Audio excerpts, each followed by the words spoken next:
সেই সময়কার অবস্থা ছিল অত্যন্ত কষ্টের। মা ফাতিমা রাদিয়াল্লাহু আনহার ঘরে সামান্য পরিমাণেও খাবার ছিল না। ছোট্ট হাসান ও হুসাইন রাদিয়াল্লাহু আনহু মায়ের আঁচল ধরে কাঁদতে লাগলো, মা আমাদের খাবার দাও, আমরা খুব ক্ষুধার্ত।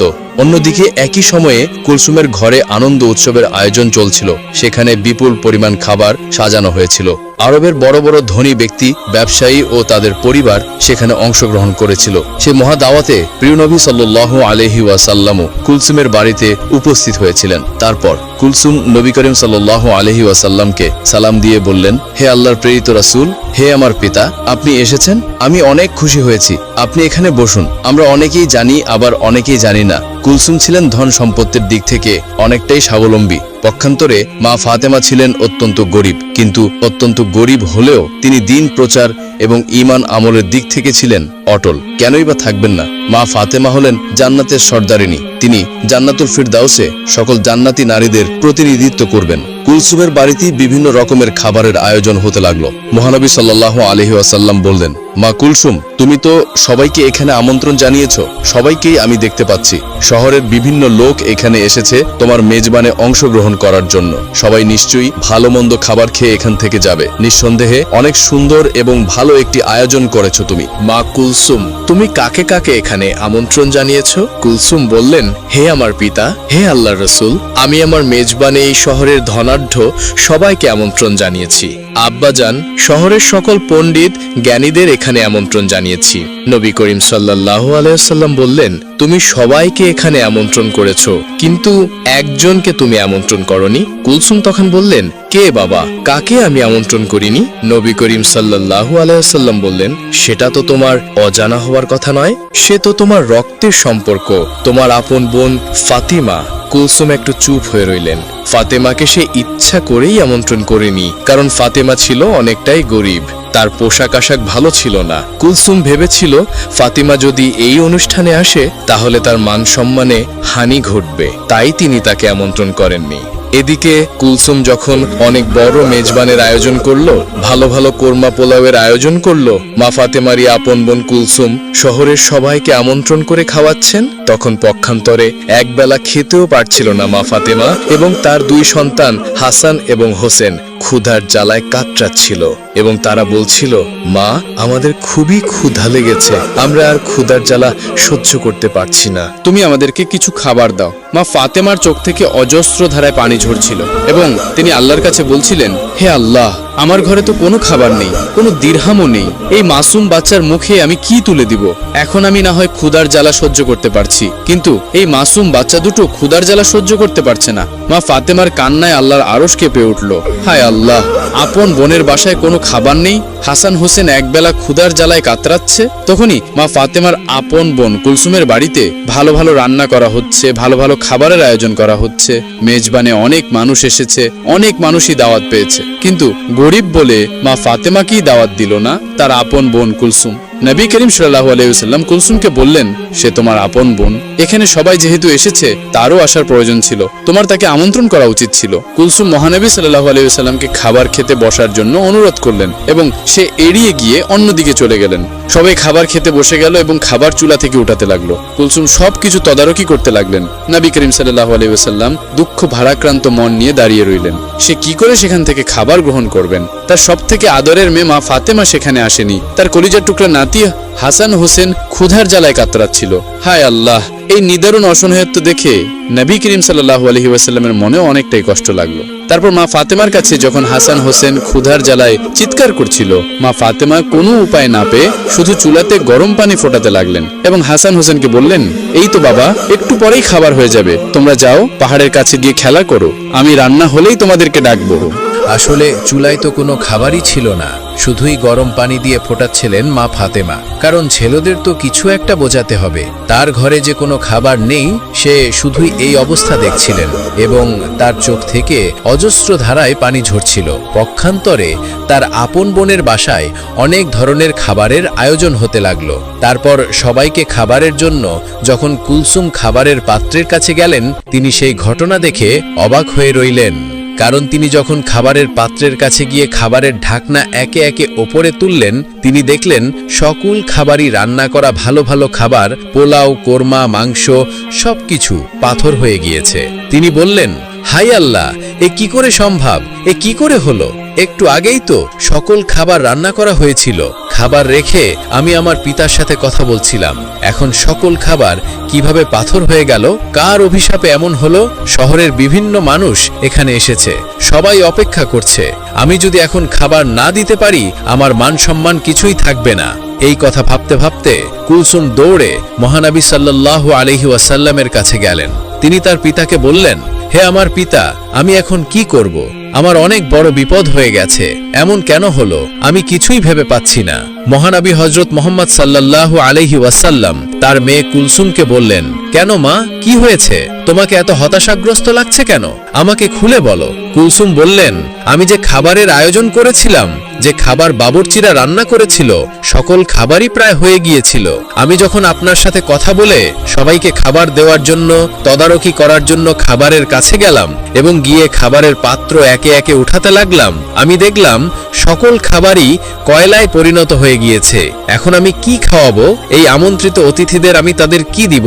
এত বড় মেজবানে শহরের ধনী ব্যক্তিরা, জ্ঞানী ব্যক্তিরা উপস্থিত হয়েছে। আমি যদি এখন তাদের সামনে খাবার দিতে না পারি, তাহলে আমার মান সম্মান কিছুই থাকবে না। আপনি আমাকে সাহায্য করুন, আমি এখন কি করতে পারি? নবী করিম সাল্লাল্লাহু আলাইহি ওয়াসাল্লাম সবকিছুই বুঝতে পারলেন। তিনি বললেন, মা কুলসুম, তুমি অনেক বড় ভুল করে ফেলেছো, যে ভুলে আল্লাহর আরশ কেঁপে গিয়েছে। আল্লাহ অনেকটাই তোমার উপর নারাজ হয়েছেন, আর তিনি এজন্যই নারাজ হয়েছেন তুমি তোমার আপন বোন ফাতেমাকে গরিব বলে এই মেজবানে আমন্ত্রণ করনি। সে দিন আনে দিন খায়। তার মাসুম বাচ্চা হাসান ও হোসেন ভালো মন্দ খাবার তো দূরের কথা, দুবেলা পেট ভরে খেতেও পারে না। অথচ আপন বোনের ছেলেদের তুমি তোমার মেজবানে আমন্ত্রণ করনি। শহরের সকল মানুষকে তুমি আমন্ত্রণ করেছো, আর সে গরিব বলে, তার পোশাক আশাক ভালো নয় বলে তুমি তাকে আমন্ত্রণ করনি। সে মনে অনেকটাই কষ্ট পেয়েছে, তার মাসুম বাচ্চারা ক্ষুধার জ্বালায় কাতরাচ্ছে। এই ঘটনা আল্লাহর আরশে পৌঁছে গিয়েছে। আল্লাহ তোমার উপর নারাজ হয়েছেন, তাই তোমার সকল খাবারই সে কয়লায় পরিণত করে দিয়েছেন। এরপর কুলসুম বললেন, হায় আল্লাহ, আমি তো এতটা ভাবিনি। হে আল্লাহর নবী, আপনি কিছু একটা করুন, এর সমাধান দিন। নবী করিম সাল্লাল্লাহু আলাইহি ওয়াসাল্লাম বললেন, এর উপায় একমাত্র মা ফাতেমার কাছেই আছে। তিনিই পারেন সকল সমস্যার সমাধান করতে। নিশ্চয়ই তার ইচ্ছায় আল্লাহ রাব্বুল আলামিন এই সমস্যার সমাধান করে দিতে পারেন। তখন কুলসুম দৌড়াতে দৌড়াতে মা ফাতেমার বাড়িতে পৌঁছে গেলেন। সেখানে গিয়ে তিনি মা ফাতেমাকে ডাক দিলেন। মা ফাতেমা বাড়ি থেকে বের হয়ে আসলেন এবং বললেন, হে আমার বোন, তোমাকে এতটা হতাশাগ্রস্ত দেখাচ্ছে কেন? এই অসময়ে আমার বাড়িতে কেন? আজ তো তোমার বাড়িতে অনেক বড় খাবারের আয়োজন, অনেক বড় মেজবানের আয়োজন করেছো তুমি। কুলসুম কান্না করে বললেন, হে আমার বোন, আমাকে তুমি ক্ষমা করে দাও। আমার মেজবানে আমি সবাইকে আমন্ত্রণ করেছি, তোমাকে আমি আমন্ত্রণ করিনি। আমি অনেক বড় ভুল করে ফেলেছি। মা ফাতেমা বললেন, না না, ঠিক আছে, আমি নিতান্তই গরিব মানুষ। শহরের ধনী মানুষেরা তোমার আমন্ত্রণে এসেছে, আমি ওখানে গেলে তোমার মান সম্মানের হানি হতে পারে, এটা আমি বুঝতে পেরেছি। তোমার উপর আমার কোনোই রাগ নেই। তখন কুলসুম বললেন, এখন এসব কথা বলার সময় নয়। তুমি আমাকে ক্ষমা করে দিও, তোমাকে আমি আমন্ত্রণ করিনি, বিদায়। মহান আল্লাহ রব্বুল আলামিন আমার উপর নারাজ হয়েছেন। আমি যখনই সবাইকে খাবার দিতে যাব, তখন দেখি আমার সকল খাবারই কয়লায় পরিণত হয়ে গিয়েছে। তুমি এখনই সেখানে চলো। আমার পিতা নবী করিম সাল্লাল্লাহু আলাইহি ওয়াসাল্লামও সেখানে রয়েছেন। হে আমার বোন, তুমি যদি ওখানে উপস্থিত না হও, তাহলে ওই সমস্যার সমাধান হবে না এবং আমি শহরের কাউকেই খাবার দিতে পারবো না। তারা সবাই উপস্থিত হয়েছে, তাদের কাউকেই খাবার দিতে না পারলে তোমার আপন বোন কুলসুমের মান সম্মান কিছুই থাকবে না। এই কথা শুনে মা ফাতেমা বললেন, ঠিক আছে, আমি তোমার কষ্টের কথা বুঝতে পেরেছি, তুমি হতাশ হয়ো না, চলো দেখি কি করা যায়। এই বলে হাসান হোসেনকে নিয়ে কুলসুমের বাড়ির দিকে রওনা করলেন। তারপর কুলসুমের বাড়িতে গিয়ে মা ফাতেমা দেখলেন নবী করিম সাল্লাল্লাহু আলাইহি ওয়াসাল্লাম মা ফাতেমার অপেক্ষায় মেজবানে উপস্থিত সকলের সামনে দাঁড়িয়ে রয়েছেন। মা ফাতেমা সেখানে গিয়ে আল্লাহর নবীকে সালাম দিয়ে বললেন, হে আমার পিতা, আমার সালাম গ্রহণ করুন। মহানবী হযরত মুহাম্মদ সাল্লাল্লাহু আলাইহি ওয়াসাল্লাম মা ফাতেমার সালামের উত্তর দিয়ে বললেন, মা ফাতেমা, তুমি এসেছো, আমি তোমারই অপেক্ষায় ছিলাম। মা ফাতেমা বললেন, হ্যাঁ বাবা, আমি এসেছি। কুলসুম আমার বাড়িতে গিয়েছিল আমাকে ডাকতে, ওই আমাকে নিয়ে আসলো। নবী করিম সাল্লাল্লাহু আলাইহি ওয়াসাল্লাম বললেন, হ্যাঁ, তোমার বোনের অনেক বড় বিপদ, সে একটি ভুল করে ফেলেছে। আমি নিজেও জানি তার এই কাজটি করা ঠিক হয়নি। মহান আল্লাহ রব্বুল আলামিন তোমার কষ্টে তিনিও ব্যথিত হয়েছেন। তোমার বোন কুলসুম একটি ভুল করে ফেলেছে। সে তোমাকে আমন্ত্রণ করেনি, সে অহংকারের বশে একটি পাপ করে ফেলেছে। আল্লাহ রব্বুল আলামিন তোমার দুঃখ কষ্ট দেখে তিনিও নারাজ হয়েছেন। আজকের এই মেজবানে শহরের গণ্যমান্য ব্যক্তিরা উপস্থিত হয়েছে। তোমার বোনের এখানে তারা আজকে দুপুরে আহার গ্রহণ করবে, কিন্তু তারা কি করে খাবে? মেজবানের জন্য যে সকল খাবার রান্না করা হয়েছিল সে সকল খাবার কয়লায় পরিণত হয়ে গিয়েছে। এই কথা শুনে মা ফাতেমা অবাক হয়ে বললেন, আমি তো আমার বোনকে কখনোই অভিশাপ দিইনি, এমনটি কেন হলো? মহানবী হজরত মুহাম্মদ সাল্লাল্লাহু আলাইহি ওয়াসাল্লাম বললেন, মা ফাতেমা, তুমি অভিশাপ দাওনি, অভিশাপের প্রয়োজন পড়েনি, কিন্তু হাসান হোসেনের ক্ষুধার যন্ত্রণা, মা হিসেবে তোমার আহাজারি আল্লাহ রব্বুল আলামিনের আরশকেও কাঁপিয়ে দিয়েছে। তাই এই মেজবানে যে সকল খাবার রান্না করা হয়েছিল তার হুকুমে সকল খাবারই কয়লা হয়ে গিয়েছে। এখন তোমার বোন অনেকটাই চিন্তায় পড়ে গেছে যে এত সব আমন্ত্রিত অতিথিদের যদি সে খাবার দিতে না পারে তাহলে তার মান সম্মান কিছুই থাকবে না। মা ফাতেমা বললেন, হে আল্লাহর প্রেরিত রাসূল, হে আমার পিতা, আমার এখন কি করণীয় রয়েছে? নবী করিম সাল্লাল্লাহু আলাইহি ওয়াসাল্লাম বললেন, তুমি যদি মন থেকে কুলসুমকে ক্ষমা করো এবং আল্লাহর দরবারে দোয়া করো, হয়তোবা আল্লাহ এর সমাধান করে দিবেন। তখন মা ফাতেমা বললেন, ঠিক আছে বাবা, আমি যাচ্ছি। এই বলে যেখানে খাবার রান্না করা হচ্ছিল, যেখানে সকল খাবার কয়লা হয়ে গিয়েছিল, কুলসুমকে নিয়ে সেই জায়গায় গেলেন। আল্লাহর নাম নিয়ে বিসমিল্লাহ বলে মা ফাতেমা সকল খাবারের পাত্র কাপড় দিয়ে ঢেকে দিলেন এবং আল্লাহর দরবারে দোয়া করলেন এবং কুলসুমকে বললেন, তুমি কাপড় তোলো খাবারের ওপর থেকে। খাবারের পাত্রের ওপর থেকে যখন কাপড় সরালেন তখন দেখলেন সকল কয়লায় পরিণত হওয়া খাবার আগের অবস্থায় ফিরে এসেছে। কুলসুম আল্লাহর দরবারে শুকরিয়া আদায় করলেন, মা ফাতেমাও আল্লাহর দরবারে শুকরিয়া আদায় করলেন।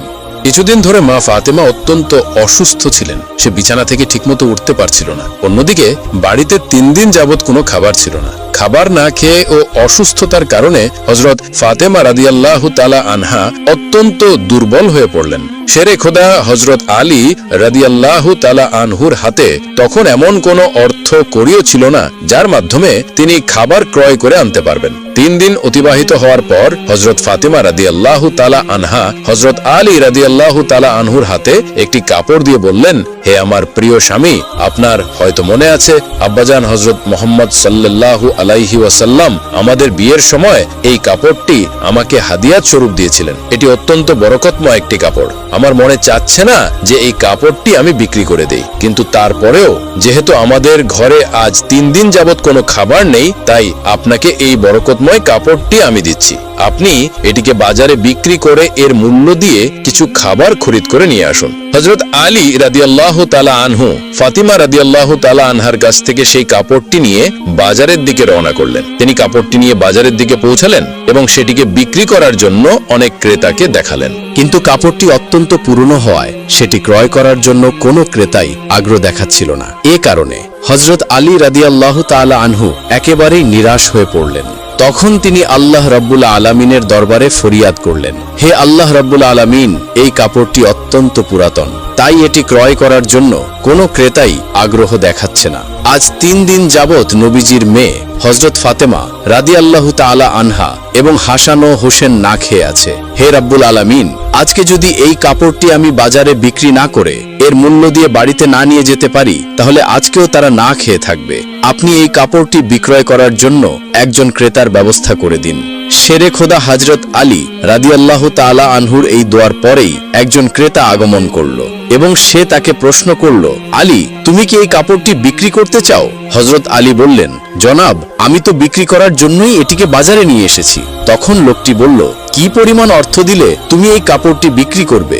শেরে খোদা হযরত আলী জানতেন এই কাপড়টি অত্যন্ত পুরাতন, এর মূল্য সর্বোচ্চ 1 দিরহাম বা 2 দিরহাম হতে পারে। তাই তিনি কোনো দাম না চেয়ে বললেন, জনাব, আপনার যা মর্জি তাই প্রদান করুন, আমি নিজ থেকে কাপড়টির কোনো দাম চাচ্ছি না। তখন সেই ক্রেতা বলল, আমি 6 দিরহাম দিয়ে এই কাপড়টি ক্রয় করতে চাই, তুমি কি বিক্রি করতে রাজি আছো? তখন আলী রাদিয়াল্লাহু তাআলা আনহু অত্যন্ত খুশি হয়ে রাজি হয়ে গেলেন এবং বললেন, জনাব, আপনি আমাকে 6 দিরহাম দিয়ে এই কাপড়টি ক্রয় করতে পারেন। অতঃপর ক্রেতা হযরত আলী রাদিয়াল্লাহু তাআলা আনহুকে 6 দিরহাম দিল এবং হযরত আলী রাদিয়াল্লাহু তাআলা আনহু ক্রেতাকে তার কাপড়টি হস্তান্তর করলেন। ওইদিকে আল্লাহ রাব্বুল আলামিনের একদল ফেরেশতা অন্য একদল ফেরেশতাকে বলতে লাগলো, নবী করিম সাল্লাল্লাহু আলাইহি ওয়াসাল্লামের সাহাবীগণ অত্যন্ত দানশীল, তারা সুখে দুঃখে সব অবস্থাতেই দান করে থাকে। তখন ফেরেশতাদের অপর একটি দল বলল, আল্লাহর নবীর সাহাবীরা দান করে এটা ঠিক কথা, কিন্তু তারা সুখে দুঃখে সবসময় দান করে না।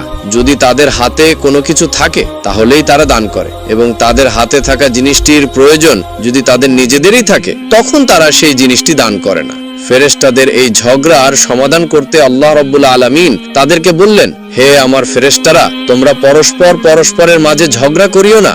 এই বিষয়টি পরীক্ষা করার জন্য শেরে খোদা হযরত আলীর কাছে চলে যাও। সে 6 দিরহাম দিয়ে একটি কাপড় বিক্রি করেছে, আর এই 6 দিরহাম তার অত্যন্ত প্রয়োজন। তোমরা আলীর কাছে গিয়ে সেই 6টি দিরহাম চাও, দেখো সে তোমাদেরকে দেয় কিনা, আর এর মাধ্যমে তোমাদের ঝগড়া সমাধানও হয়ে যাবে। আল্লাহ রাব্বুল আলামিনের পক্ষ থেকে এই নির্দেশ লাভের পর একজন ফেরেশতা ফকির বেশে হযরত আলী রাদিয়াল্লাহু তাআলা আনহুর কাছে আগমন করলেন। হযরত আলী রাদিয়াল্লাহু তাআলা আনহু সেই 6 দিরহাম দিয়ে খাবার ক্রয় করতে যাচ্ছিলেন। ইতিমধ্যে সেই ফকির বেশধারী ফেরেশতা তাকে বললেন, হে আল্লাহর বান্দা, আজ কয়েকদিন যাবত আমি না খেয়ে আছি।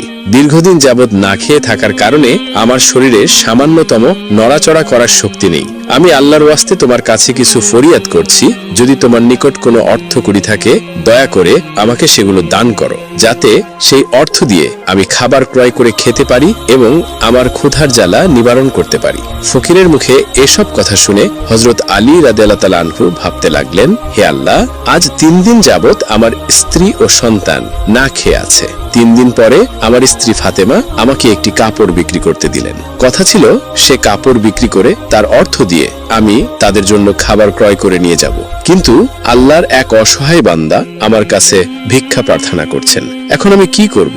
আমি আমার স্ত্রী ও সন্তানদের জন্য খাবার ক্রয় করে নিয়ে যাব, নাকি এই ভিক্ষুককে অর্থগুলি দান করে দেব?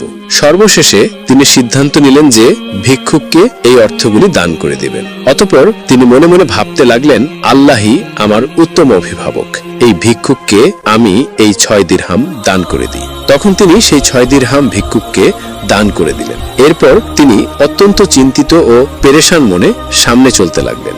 ইতিমধ্যে দেখা গেল এক ব্যক্তি হযরত আলী রাদিয়াল্লাহু তাআলা আনহুর কাছে একটি লাল ঘোড়া নিয়ে আসলো এবং সে তাকে বলল, হে হযরত আলী রাদিয়াল্লাহু তাআলা আনহু, আপনি কি আমার কাছ থেকে এই লাল ঘোড়াটি ক্রয় করতে চাচ্ছেন? হযরত আলী বললেন, জনাব, আমি কিভাবে আপনার কাছ থেকে এই ঘোড়াটি ক্রয় করব? আমার হাতে কোনো অর্থকড়িও নেই। তখন সেই ব্যক্তি বলল, হে আলী, আমি বাকিতে আপনার কাছে এই ঘোড়াটি বিক্রি করব। আপনি এই ঘোড়াটি নিয়ে ব্যবসা করুন, তারপর ব্যবসায় লাভ হলে আমার মূল্য আমাকে দিয়ে দিবেন। হযরত আলী রাদিয়াল্লাহু তাআলা আনহু তখন ভাবলেন, যেহেতু আমার কাছে বাকিতে এই ঘোড়াটি বিক্রি করতে চাচ্ছেন, তাহলে তা নিতে আমার সমস্যা কোথায়? অতঃপর হযরত আলী রাদিয়াল্লাহু তাআলা আনহু বললেন, আপনি কত দিরহামের বিনিময়ে এই ঘোড়াটি বিক্রি করবেন? সে ব্যক্তি বলল, আমি 100 দিরহামের বিনিময়ে এই ঘোড়াটি আপনার কাছে বিক্রি করলাম। হযরত আলী রাদিয়াল্লাহু তাআলা আনহু 100 দিরহামের বিনিময়ে সেই ঘোড়াটি তার কাছ থেকে ক্রয় করলেন। এরপর ঘোড়াটি বিক্রি করার জন্য বাজারে নিয়ে গেলেন। হযরত আলী রাদিয়াল্লাহু তাআলা আনহু যখন সেই ঘোড়াটি বিক্রি করার জন্য বাজারে নিয়ে এলেন, তখন এক ব্যক্তি এসে তাকে জিজ্ঞাসা করলেন, হে আলী, আপনি কি এই ঘোড়াটি বিক্রি করতে চান? তখন আলী রাদিয়াল্লাহু তাআলা আনহু বললেন, ভাই, আমি তো এটি বিক্রি করার জন্যই বাজারে নিয়ে এসেছি। সে লোকটি বললেন, আপনি কত দিরহামের বিনিময়ে ঘোড়াটি বিক্রি করতে চান?